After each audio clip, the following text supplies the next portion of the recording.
Hey everybody, thanks for stopping by. My name's Stone Rain Productions, but please feel free to call me SRP if you'd like.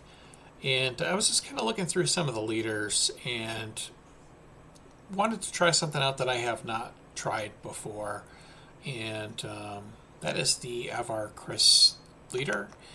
And it's something I've kind of always wanted to do, but I just never really got the chance to do it. So I figured we might as well jump in now and try it out, see how it works.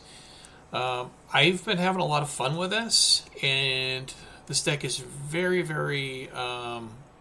dependent that you get the ramp down for this to be most effective for sure. Just because our leader deploys so late, we do kind of have some ways to stall out. But anyway, let's jump in and take a look at the deck, see what we've got, and we'll go from there. But before we jump in, if you could please consider liking and subscribing. Definitely helps me out quite a bit. Working on my 4th month of making Star Wars Unlimited content, and your support definitely helps out quite a bit. Mostly doing this just for fun, because I really love the game and I like making decks. And I've been having a lot of positive feedback so far from people, so I really appreciate that. And I just want to say thanks for all the great support in 2025. It means quite a bit to me. So let's dive in what we normally do and just kind of take a look and see what we get with the leader. And now we're obviously going to be pairing this with a force base because this is a force leader here. And so this has an action of exhaust, and the force is with you. So we just get to exhaust her and we get the force. We are still pairing this with the Nightsister Lair just so that we can attack with a friendly unit, force unit, and get the force. So we really have the force at our disposal with this leader. Now, the flip is a little strange because the epic action is if the number of resources you control plus the number of times you use the force this phase is 9 or more, deploy this leader. I don't really feel comfortable getting her down before the 8 resource turn. I guess theoretically it's possible, but I just don't feel comfortable doing it. You really have to jump through a lot of hoops. If things kind of line up just right, it can work out. But for the most part, I just plan on the 8 resource turn to deploy Avar. And so what do we get when Avar flips? It is 410, and it says while the force is with you, this unit gets +4/+0 and gains overwhelm. So we're going to be getting an 810, which is massive, with overwhelm. It's just huge. So I mean that's the biggest reason to do that. It no longer generates the force as a unit, but whatever. We still get almost all the deck. The whole deck is a force or Jedi, so we're going to be getting the force pretty consistently with this deck. I did want to strike while the iron's hot with as far as the hero cunning, because hero cunning is just absurd. Unless you've been living under a rock, it's by far one of the best aspect combinations out there. And really a lot of this isn't going to be a big surprise. We're going to be doing a lot of force, a lot of Jedi, and we're going to be starting off with 3 copies of Gungi, which is just a vanilla 2/5, no abilities on it, just 2/5, which is way overstated. It's got a lot of defense. We're going to jump ahead a little bit here. We're trying to get a General's Blade on it because it just gets big. Unless we're playing against something with a lot of removal, like Power of the Dark Side, for example. If we get the General's Blade on the Gungi, it becomes a 5/8 on turn 2, which is just bonkers, and it reduces the cost of something. We're playing 3 copies of Luke Skywalker, and the reason why I'm doing this kind of twofold, but primarily because it's a force unit. 2 cost, 3/2 if we deploy on the ground, or we can deploy it for 3 as a pilot, and it gives the unit +3/+2. And if this upgrade would be defeated, you may instead move him to the ground arena and exhaust him. We do have some space presence in here, but it's not a ton. Primarily, the next card, the Phoenix Squadron A-Wing, is mostly in play to take out something in space early, and it's also primary thing is Spark of Hope, which is just 2 cards ahead, but we'll skip to it now. And that is a 2-cost event where we get to choose a unit in our discard pile. If it was defeated this phase, put into play as a resource.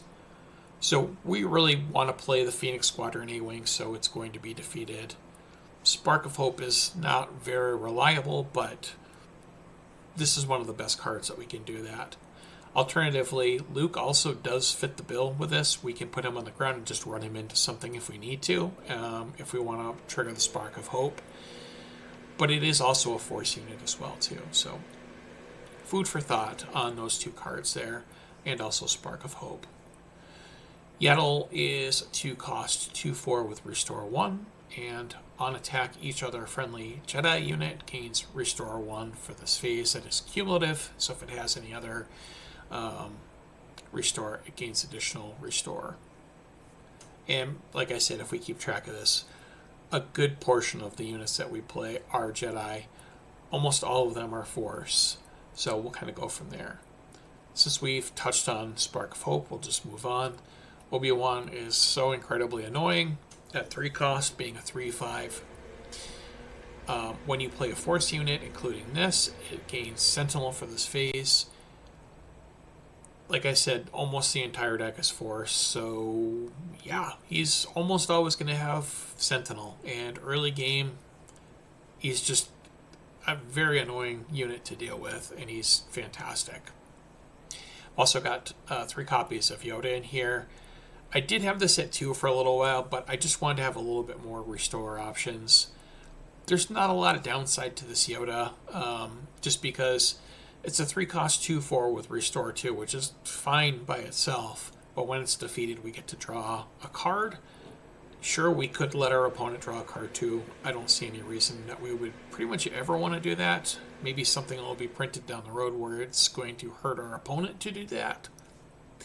Don't know. I've never seen that personally. We've got 3 copies of Resupply. As stated before, we've got a giant leader, and we need to try to quicken her deploy as fast as we can, and by any means necessary. That's why we're running 2 copies of Spark of Hope and the 3 copies of Resupply. For those not initiated, it is a 3-cost event, and you get to put this event into play as a resource. I'm pretty sure everybody knows this card, though. We did briefly touch on General's Blade. It is a 3-cost upgrade, +3/+3, attached to a non-vehicle unit. We don't have a lot of vehicles in here. If attached unit is a Jedi, it gains on attack. The next unit you play this phase costs 2 less. So you want to be mindful with what we're putting this on. You can put it on Luke if you want to, but it is not technically a Jedi. It is Force. So it also does not work on something like Chirrut. I was kind of toying with playing Electro. Boy, I can't remember the name of it, but the 2 costs +2/+2 that makes the opponent -1/-1 when it attacks. It's the... Boy, I can't. I'm spacing. Sorry, guys. But I'm sure there's going to... If you can remember, put it in the comments. I know what it is. It's like Electro Staff or Electro something. But anyway, I was considering putting that in the sideboard for Chirrut. Because Chirrut, our next card, is a 4-cost 3/5 with Sentinel. When this unit is attacked, you may use the Force. We should almost always have the Force with this. If you do, the attacker gets -2, -0 for this attack. Chirrut is super annoying. Yeah, he's just fantastic. And with a deck that is almost guaranteed to have the Force all the time, he is going to be around for quite a bit. So yeah, he's fantastic. I do have a very small package of removal in this list as well too. 2 copies of Fell the Dragon. Defeat a non-leader unit that costs with 5 or more power. Sorry. defeat a non-leader unit with 5 or more power. So anything that's big, we can just take it out with this for 4 cost. I do have 2 copies of Dagoyan Master in here. Again, this should pretty much hit most of our deck, but it's a 5 cost, 5/5. When played, when defeated, you may use the Force. If you do, search the top 5 cards of your deck for a Force unit. Notice here it does not say Jedi, so it's a vast majority of our deck. Reveal it and draw it. Put the rest on the bottom in a random order. 5 cost, 5/5. Stats are not terrible, so it's respectable at the very least. And this is going to be letting us search for something when it enters play and also when it's defeated. So pretty good. Very nearly consider going with 3 copies of this. But I wanted to try Kiadi Mundi, and so far it's been pretty good. Doesn't come up often, obviously, just because we've got one. But it's a 5 cost, 5/7 with Coordinate. Most of the time we do have Coordinate with this deck. Just because our Chariots and Obi-Wans are just so difficult to deal with, especially the Chariot. But when an opponent plays their second card each phase, you may draw 2 cards. Great way to kind of get extra cards in our hand, extra options, things like that. I've got 1 copy of Vanquish. I think this card is picked up in value quite a bit because it lets us defeat a non-leader unit for 5 cost. And there's really no conditions other than non-leader. We don't have to worry about the power, the toughness, if it's a vehicle, whatever. This just defeats a non-leader unit. As we discussed, ramp is important to this, so we've got 2 copies of Resupply Carrier. Yeah, it's a little bit later in the game, but any chance that we have to ramp is pretty good. So wanted to include that in here. I've got 1 copy of Rival's Fall. We've got another copy in the side as well, too. This is primarily for any really problematic leaders that we may run into. Just we can take them out cleanly, 1 shot. Don't have to worry about using a unit or anything like that to do that. We've got 2 copies of Keller and Beck, which this card is just a powerhouse. 7 cost, 7/7. When played, search the top 7 cards of your deck for a unit, reveal it, and play it. It costs 3 less. If you have extra resources that are around, it just makes whatever the card is cost 3 less, so you can pay the difference. If it's a resupply carrier, you can pay the 3 and put that into play. So it's just a great card, and it's a very good catch-up mechanic as well, too. A good catch-up card for this deck in case you fall behind. Luke is pretty great. We're playing Jedi Luke, and we're playing a Force deck, so this kind of seems like an auto-include, and it's easily one of the best cards in the game, and it just fits all the criteria. 7 cost, 6/7 with Restore 3, which is also just ridiculous. When played, give an enemy unit -3/-3 for this phase. If a friendly unit was defeated this phase, give that unit -6/-6 instead. Just a great way to kill something that is very problematic. We can also get really good restore with him. So just obviously one of the best cards in the game at the moment. I've got 3 copies of Home 1 just because of its effect. It's just we're a late game deck as it is. So I figured I'd go with all 3 copies of Home 1 in here. We're running ramp. If we don't get to the late game, regardless of what we have, we're probably not going to win the game. So that's why the ramp is so crucial in here. But this is an 8 cost, 7/7 in space, Restore 2. Each other friendly unit gains Restore 1. Again, that is cumulative. That'll go with all your other units that have Restore. Luke would become Restore 4, for example, while Home 1's in play. And when played, you get to return a heroism unit from your discard pile. It costs 3 less. So there are some things that are not heroism, mainly the Resupply Carrier, Kiadi Mundi, the Dagoyan Master, the Chariot. So we, for the most part, we're going to have something that we can play. So it won't be a problem. I just noticed that I missed the Huyang in here. Don't know how that happened. We were up here, and I guess I just skipped by it, but let's jump back to Huyang real quick. I've got 2 copies in here, and it's been fantastic every single time I've played it. This card is super annoying at the moment. It's a 3 cost, 2/4. It does not have the Force, but it is a Jedi. So we can put the General's Blade on this if we want. And when played, choose another friendly unit. While this unit is in play, the chosen unit gets +2/+2. It's just very difficult to deal with most of the time. And our final card is Yoda, which is just amazing. If we can get this down and we've got the Force, it's just ridiculous. 8 cost, 5/9. When played, you may use the Force. If you do, you get to heal 5 damage from your base. It says a base, but I don't know anybody that wants to heal 5 from their opponent's base. So I usually just say our base. When you use the Force, you may deal damage to a unit equal to twice the number of units you control. Even if we've just got Yoda and one other thing down, that's 4 damage to a unit, which is pretty fantastic. And it doesn't say anything about ground or space, so it can shoot things in space too, which is pretty cool.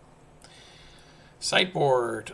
This is kind of a cursory sideboard. I was just messing around with this for the most part. But it's been pretty good. I like the plan. I may want to change this a little bit so there's more Jedi in the sideboard, but for now we've got 2 copies of Confiscate for anything against upgrades. Just cheap, effective way to get rid of upgrades. Owen for a little bit more. This is going to let us restore and look for more Force units. I didn't really want to run this in the main. You could if you really wanted to. I don't see a downside to doing that. But we really want to stick primarily to Force and Jedi units for the most part if we can. This is coming in against aggressive decks where we really want to use the restore as a one-time thing and just get him defeated by whatever, by running him into something and then searching for a Force unit. Bright Hope is just a 4 cost, 2/6 Sentinel in space, and when played we can return a friendly non-leader ground unit to its owner's hand if you do draw a card. This comes in very, very handy with our Obi-Wans and Chariots, where they start to get damaged and they're going to be defeated soon. Just pick them up, draw a card, and then redeploy them. It's really crazy.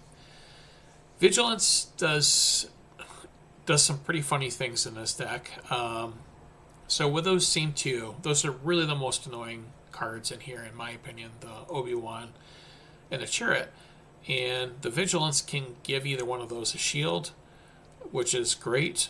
If we get into, for some reason, super grindy matchup, and it's really super close, and it gets down to like decking, maybe another really defensive deck, we can bring this in to mill our opponent out. It's also good at defeating smaller units. And we can just heal 5 if we need to. If we're really being run down and we want to play this for 6, we can do that. Primarily, this is just in case you run into an ultra grindy matchup, you've got this where you can hedge running your opponent out of cards first. I don't really see that happening a ton, and it hasn't come up so far.